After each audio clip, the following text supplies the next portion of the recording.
بسم الله الرحمن الرحیم. نن زموږ د عربي کا معلم سبق نمبر 28 سے الدرس الرابع څلورم درس شروع دی او تذکیر و تانیث مذکر و مؤنث. تذکیر معنی مذکر او تانیث معنی مؤنث. د دې تذکیر و تانیث والا سبق شروع دی او تمرین کې ان شاء الله تمرین یعنی مشق کې موږ 3 نمبر مشق په حل کو او په دې کې زموږ دویم نمبر سوال دی. دویم نمبر سوال کې وایي د پښتو جملو نه عربي جوړه کړئ. پښتو جملې را لګي د پښتو د غیر راکړي دي موصوف صفت او د دغه د تاسو وایي عربي جوړوي. نو پښتو نه عربي جوړه کړئ. نو موږ ته وایي یو خيسته جنۍ ما تاسو ویلو چې کله پکې دا یو لفظ راشي یا یو لفظ راشي نو پوه شئ چې دا موصوف صفت چې دا نکره دي نکره. نو یو خيسته جنۍ نو دا وایي ابنه معنا دا جنۍ او حسنه معنا دا یو خيسته. نو ابنه حسنه دا موصوف ته حسنه ولا صفت ته ابنه نکره ده نو حسنه بم نکره وي. ابنه مؤنث ده نو حسنه دا صفت په مؤنث وي او ابنه باندې پېښونه دي نو پر حسنه باندې بم پېښونه وي. ٹھیک شو. په سلورو خبرو کې ودی دا صفت چې ده کنه دا به د موصوف تابع وي د موصوف په شان ته وي. ٹھیک شو. چې موصوف مؤنث وي کنه نو صفت مؤنث ده. موصوف واحد ده نو صفت واحد ده. دوه خبرې شوي. موصوف چې ده دا نکره ده نو صفت هم نکره ده. په موصوف باندې دوه پېښونه دي نو په صفت باندې هم دوه پېښونه دي. ٹھیک شو. نو ابنه حسنه معنا ده یو خيسته جنۍ یا ابنه جمیله نو د حسنه لیکي او جمیله لیکي دواړه یو خبره ده. نو د جمیله معنا ده یو خيسته او ابنه معنا ده جنۍ. ٹھیک شو. نو دا ابنه موصوف ته او دا جمیله یا حسنه دا ولا صفت ده. نو دا موصوف د خپل صفت سره دې ته بیا موږ وایو مرکب توصیفي. ٹھیک شو. نو معنی دا یو خسته جنۍ او نیک خلیفہ. نو ګورئ دی نیک سره دلته کې یو نشته نو پوه شه چې دا نیک خلیفہ دا به د خلیفہ موصوف دی او دا نیک ولا صفت دی. نو په عربی کې اول مونږ دا موصوف لیکو وروسته په عربی کې مونږ صفت لیکو او په پښتو کې یا په اردو کې اول مونږ صفت لیکو وروسته مونږ موصوف لیکو او چې دې سره یو وی کنه نو بیا به دا نکره خو چې یو ور سره نه کنه وګوره دی یو خسته جنۍ نو دا نکره ده. د یو لفظ د وجنه مونږه دا خسته جنۍ دا نکره کړه په دې الف لام ناراضي. او اوس وګورئ نیک خلیفہ نو وګوره دا خلیفہ نیک خلیفہ د دې نمخ کې دلته کې یو نشته نو پوه شئ چې دا په دې باندې مونږه الف لام لګاو. اول به الخلیفہ لیکو او بیا به ورته لیکو الخلیفة الصالح.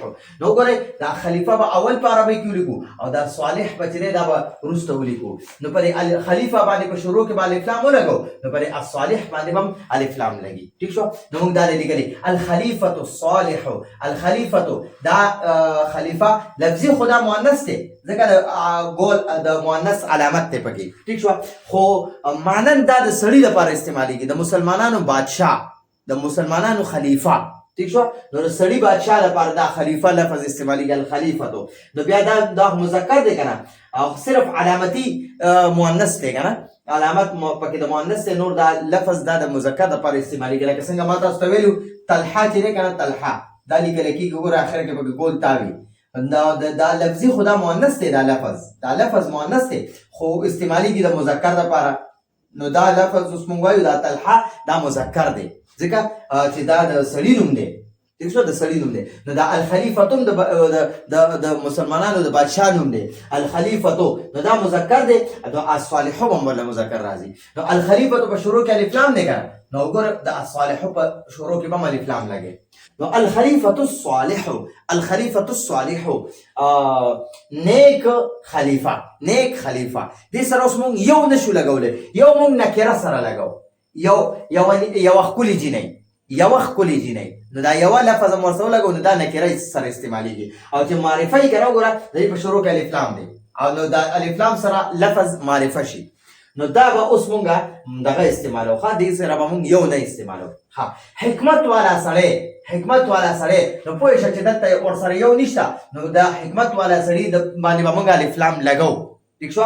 یا دانا سړی یا حکمت والا سړی یا هوښیار سړی یا عقل والا سړی داسې به استعمالو ښه الرجل وګورئ دا موصوف دی نو په ده باندې به الف لام ولګو ځکه دلته کې په پښتو کې ترجمه کې ورسره یو نشته د دې په شان یو ورسره نشته نو الرجل نو چې کله په موصوف الف لام لګي نو په صفت باندې به الف لام لګي نو الرجل موصوف الحکیم صفت حکمت والا سړی یا دانا سړی یا هوښیار سړی یا عقلمند سړی ٹھیک شو وګورئ دلته اوس فرض زکات نو دا زکات چې دی دا موصوف دی او دا فرض ولا صفت دی ٹھیک شو خو دې سره وګورئ دلته کې یو ورسره نشته نو پوه شئ چې په دې باندې به موږ الف لام لګو نو په عربۍ کې به اول الزکات ولګي او وروسته به الفریضة ولګي نو الزکات الفریضة نو الزکات وګورئ په دې باندې الف لام شروع کې شته نو الفریضة باندې به الف لام شروع کې ولګي نو الزکات مؤنث دی ځکه اخر کې به ګول تا ده نو الفریضة به ولا مؤنث راوړي ګول تا به ورسره اخر کې لګي ها اوس وګورئ دلته کې یو فرض مونځ نو دلته یو شته نو پوه شئ چې دا نکره دی یو فرض مونځ نو ته به داسې وکړې صلات فریضة نو نکره باندې به په شروع کې الف لام نه لګي چې کوم معرفه وي که نه نو هغه په شروع کې به داسې الف لام لګي دې ته وګوره دا الف لام دا د معرفې اسم په شروع کې الف لام لګي د نکره اسم په شروع کې وګوره دلته الف لام نشته نو موږ به بیا وایو صلات فریضة یو فرض مونځ اول به موږ د صفت معنی کوو وروسته به د موصوف معنی کوو عربۍ کې به اول موصوف وي وروسته به صفت وي ترجمه کې به اول موږ د صفت معنی کوو وروسته به د موصوف معنی کوو نو یو فرض مونځ اوس دلته کې بیا وایې یوه وړه شپه نو بیا دا یوه لفظ راغی نو پوه شئ چې دا نکره دی دا یو چې ورسره وي نو پوه شئ چې دا نکره دی ګوره دلته مې ورته لیکه چې دا نکره دی ٹھیک شو او چې کوم سره نه نو هغه معرفه دی معرفه دې نه ځکه دا نکره دی ځکه دې سره دا یو لفظ راغلی پښتو کې چې ورسره یو لفظ راغلی که یا اردو کې ایک یا کوئی ایک دا لفظونه چې ورسره نو پوه شئ چې دا نکره دی نو اوس وګورئ مونږ ته وایي یوه وړه شپه نو دا شپه چې دا موصوف ده په پښتو کې ټیک شوه موصوف او دا وړه چې دا کنه وړه دا ورله صفت دی نو اول به موږ په عربۍ کې اوس دا شپه راولو او وروسته به ورله دا وړه راولو نو لیلة صغیرة نو دا لیلة موصوف دی دا ما تاسو ته لیکلی دی ټیک شوه او دا صغیرة ورله صفت دی دې ته وګورئ دا صفت دی ٹھیک شو نو دا لیلة مؤنث دی کنه اخره کې ګول تا ده نو صغیرة به ورله مؤنث راوړي اخره کې به ګول تا راوړي نو ګورئ ما تاسو ویلي دا نکره ده نکره ځکه ده چې په پښتو کې ترجمه کې ورسره یوه راغلې ده ټیک شو نو لیلة صغیرة یوه وړه شپه ټیک شو اوس دی غټه ورځ نو غټې ورځ سره وګوره دلته یوه نشته نو پوه شئ چې دا معرفه ده ٹھیک شو نو اوس په موږ وایو دا غټه چې ده دا ورله صفت دی او دا ورځ چې ده دا موصوف ده نو اول به موږ په عربۍ کې موصوف لیکو وروسته به صفت لیکو په پښتو کې اول صفت وروسته موصوف وي خو په عربۍ کې به اول صفت لیکو وروسته اول به موصوف لیکو وروسته به صفت لیکو نو اول به دا لیل راواخلي النهار ما تاسو دا معرفت نو شروع کې به الف لام ولګي النهار الكبير نو دلته کې ورسره په الکبیر باندې الف لام ولګوا النهار الكبير النهار الكبير معنا غټه ورځ النهار الكبير معنا ده غټه او النهار معنا ده ورځ نو غټه ورځ دې سره موږ یوه نشو ویلی ځکه چې د دې په شروع کې الف لام دی چې کله په شروع کې الف لام دی ترجمه کې ورسره یوه نشي ویلی یوه نشي ویلی اوس وګورئ خصیص کې وګورئ یو نشته یو لفظ نشته نو پوه شئ چې دا معرفه دی نو خ چې دی دا صفت دی او سیز دا موصوف دی نو الشیء معنا ده سیز او الطیب معنا ده خ نو موږ به ولیکو الشیء الطیب ٹھیک شو نو دا دی الشیء په شروع کې الف لام راغی نو دا الطیب په شروع کې به الف لام راځي نو الشیء الطیب خ سیز طیب معنا ده خو او شی معنا ده سیز خو سیز ٹھیک شو دې سره موږ یو ځکه نشو ویلی چې د دې الشی او په شروع کې الف لام دی چې الف لام په عربی کې وي کنه په شروع کې نو هغه معرفي د معرفي سره موږ په پښتو ترجمه کې یا اردو ترجمه کې او پښتو ترجمه کې ورسره یو نشو لګولی او په اردو ترجمه کې ورسره ایک یا کوئی ایک دا ورسره نشو لګولی ها اوس وی بدرنګ ناوي نو یوه ورسره نه دی لیکلی نو پوه شه چې دا معرفه دی بدرنګ ناوي نو بدرنګ ته قبیحه وي قبیحه او ناوي العروس عروس ناوي ته وي نو موږ ورته ولیکو العروس القبیحة العروس القبیحة العروس دا مؤنث ته ځکه ناوي لپاره دا لفظ استعمالیږي اردو کې ورته دلهن وایي موږ ورته ناوي وایو پښتو کې نو العروس ناوي نو دا ګوره مؤنث سره کنه ښځې ته ښځه ده ناوي چې دا ښځه وي نو هغې لپاره به القبیحة بیا راوړو او که چېرته سړی وي کنه نو هغه لپاره به القبیح راوړو القبیح صفت لیکو او دلته کې د العروس ناوي مؤنث نو القبیحة به ورله بیا دا دغه به راوړو ورله صفت به ورله مؤنث راوړو دا وګوره دا مؤنث دی او دا قبیح لفظ چې دی دا مؤنث دی ٹھیک شو نو موږ وایو العروس القبیحة العروس دا وګوره معرفه دی په شروع کې الف لام دی نو القبیحة په شروع کې به الف لام راځي صحیح شو نو العروس القبیحة بدرنګه ناوي یا بدشکله ناوي ٹھیک شو دا ما ورته لیکلي وي قبیحه معنا بدرنګ هم ته کولی شي او بدشکل هم بدرنګ هم لیکلی شي بدشکل هم لیکلی شي دواړه معنی کولی شي ٹھیک شو ها ډوبېدونکی نور نو وګورئ دې سره یو نشته چې یو ورسره نه وي که نه نو هغه به معرفه وي چې یو ورسره یې هغه به نکیره نو ډوبېدونکی نور او راختونکې سپوږمۍ ډوبېدونکي نور سره عموم دغه نشته یو نشته او راختونکې سپوږمۍ سره هم یو نشته نو موږ به اوس ولیکو الشمس الغاربو الشمس الغاربتو غاربتو ځکه الشمس مؤنث دی نو دا غاربتو به ورله مؤنث راوړو الشمس الغاربتو نو ګورئ الشمس دې ته موږ وایو مؤنث سماعي مؤنث سماعي نو الغاربتو به ورله موږ بیا مؤنث راوړو ځکه دا الشمس مؤنث دی په عربۍ کې ٹھیک شو الشمس الغاربتو ډوبېدونکې نور غاربتو معنا ده ډوبېدلو والا نو الشمس الغاربتو ډوبېدلو والا نور یا ډوبېدونکی نور والقمر الطالع القمر دا وګوره د په شروع کې الف لام دی دا معرفه دی نو او دا قمر په عربۍ کې مذکر دی نو الطالع به ورله مذکر راوړو ٹھیک شو نو راختونکې سپوږمۍ والقمر الطالع راختونکې سپوږمۍ والقمر الطالع راختونکې سپوږمۍ ٹھیک شو الشمس الغاربتو پریوتونکې ډوبېدونکې نور یعنی ماښام کې نور ډوبېږي که نه پریوځي نو پریوتونکې نور یا غروب کېدونکې نور یا پریوتونکې غورځېدونکې نور یا پریوتونکې نور ٹھیک شو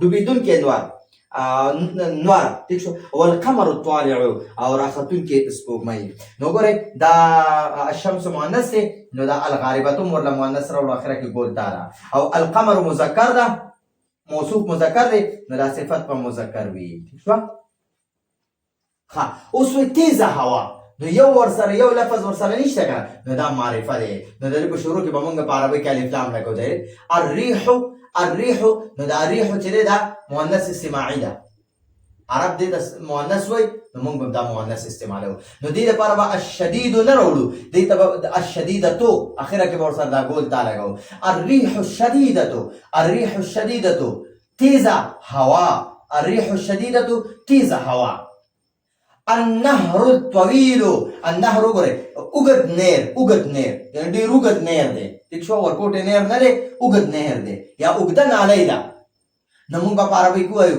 النهر دا ګوره دې سره په پښتو کې یو نشته که نه نو بیا به د ده په شروع کې الف لام لګو النهر نو دا النهر موصوف دی نو صفت باندې به بیا ورله الف لام لګو په موصوف چې الف لام وي صفت باندې به الف لام وي النهر مذکر دی نو را طویل به ورله مذکر راوړو نو النهر الطویل اوږد نهر اوږده نالۍ اوږد نهر ها اوس وایي اوږد جنګ لکه ډېر اوږد جنګ دی او مختصر جنګ نه دی ډېر 2-3 ورځې 10 ورځې 15 ورځې جنګ شروع دی ٹھیک شو نو اوږد جنګ نو جنگ ته په عربی کې الحرب وایي. نو دې سره یو نشته، نو په شروع کې به مونږ الف لام لګو.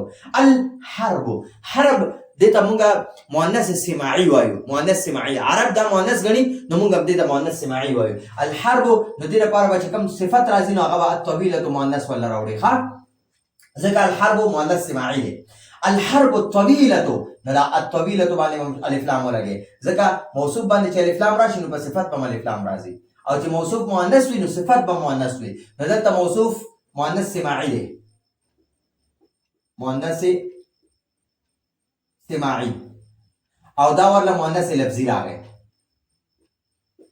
اګول تا پکې لفظ دی، مؤنث لفظي. ٹھیک شو دي. نو الحرب الطويل معنا لا اوږد جنگ، اوږد جنگ.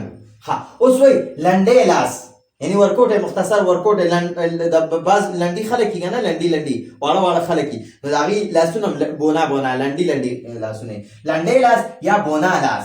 نو الید وګوره، او ما تاسو ته ویلو د بدن دا چې کوم جوړه آزادی کنه دا مؤنث وي، نو ید مؤنث دی کنه، نو د لپاره نو الید دا موصوف دی، او د په شروع کې الف لام راغی، نو صفت په ولا مؤنث راوړو. دا الید موصوف مؤنث سماعي دی، نو موږ ورلا صفت مؤنث لفظي راوړو. ٹھیک شو. نو الید القصيره، الید په شروع کې الف لام ولګیرو، نو او د صفت په شروع کې باندې الف لام لګیږي. نو الید القصيره، نو ته به وایې چې یاره دا الید دا خو مذکر دی، او دې لپاره به دا قصيره ورله مؤنث نه وراوړل پکار. نو ما تاسو ته مخکې ویلو چې ګوره یاد وساتئ، لاسونه نه دي، لاسونه په عربی کې لاس مؤنث استعمالیږي ښه، دا مذکر نه دي. نو الید دا مؤنث دی، دې ته موږ بیا مؤنث سماعي وایو، او القصيره ورله مؤنث لفظي شو. ٹھیک شو. نو موصوف چې مؤنث وي نو صفت په مؤنث وي، او چې موصوف په شروع کې الف لام راشي کنه د الف لام، نو د صفت په شروع کې بیا الف لام لګي. ٹھیک شو. نو الید القصيره، الید القصيره معنا لنډې لاس یا بونا لاس، قصيره معنا لنډې یا بونا، او لاس ته وي. یو اطمینان والا زړه، نو ګورې دلته کې اوس یو راغی، یو نو چې کله یو وینو پوه شي چې دا نکره دی، د په شروع کې الف لام په عربی کې نه لیکو، نو بیا به مونږ اول زړه ولیکو، او دا اطمینان والا چې دی دا به ولا صفت ولیکو. نو دا زړه چې دی دا موصوف دی، او دا اطمینان والا ولا صفت دی. ٹھیک شو. نو په عربی په پښتو کې اول صفتی رستو موصوف وي، او په عربی کې اول موصوف وي رستو صفت وي په عربی کې ښه. ٹھیک شو. نو اوس په مونږ وایو قلب، دا وګوره دی په شروع کې یو دی کنه، نو مونږ به دا قلب نکره لیکو، د په شروع کې باندې ال نه لیکو. ٹھیک شو. نو قلب مطمئن، نو دا قلب موصوف دی، او مطمئن ولا صفت دی. نو مونږ وایو یو اطمینان والا زړه، یو اطمینان والا زړه. ها محمد چې کم نیک دی، محمد چې یو نیک، محمد چې نیک دی، محمد نیک دی. نو مونږ وایو محمد نصالح، محمد موصوف، الصالح ولا صفت راغی. ډیر غټ علم والا فاطمه، ډیر غټ علم والا، نو دا ډیر غټ علم والا صفت دی، دا فاطمه دا موصوف دی. نو موږ وایو فاطمه العلامه، نو دا فاطمه چې کنه دا اسمونه چې چام دي کنه، نو هغه معرفه وي ښه، معرفه خاص نمونه چې هغه معرفه وي، نو بیا به ول صفت معرفه وروړو ښه. په نمونه په شروع کې الف لام نشي لګیدي، د نمونو په شروع کې الف لام نشي لګیدي، او د صفت په شروع کې الف لام لګیدي شي ښه. نو امید دی په دې باندې به تاسو پوه شوي. نو دا زموږ د نن ورځې درس و، ښه تفصیلي به درته وویل ما چې تاسو په دې باندې پوه شئ، په دې کې مذکر مؤنث وپېژنئ، معرفه نکره وپېژنئ، او موصوف صفت وپېژنئ. ٹھیک شو. دا زموږ د نن ورځې درس و، او د سکرین شاټ واخلئ، ویلیکئ، او بار دا بیا واورئ، انشاءالله تاسو ته به دا ډېر ښه یاد شي. دا زموږ د نن ورځې درس و. راتلونکي درس په اجازه غواړو. هذا هو المرام، والله اعلم بحقیقت الکلام.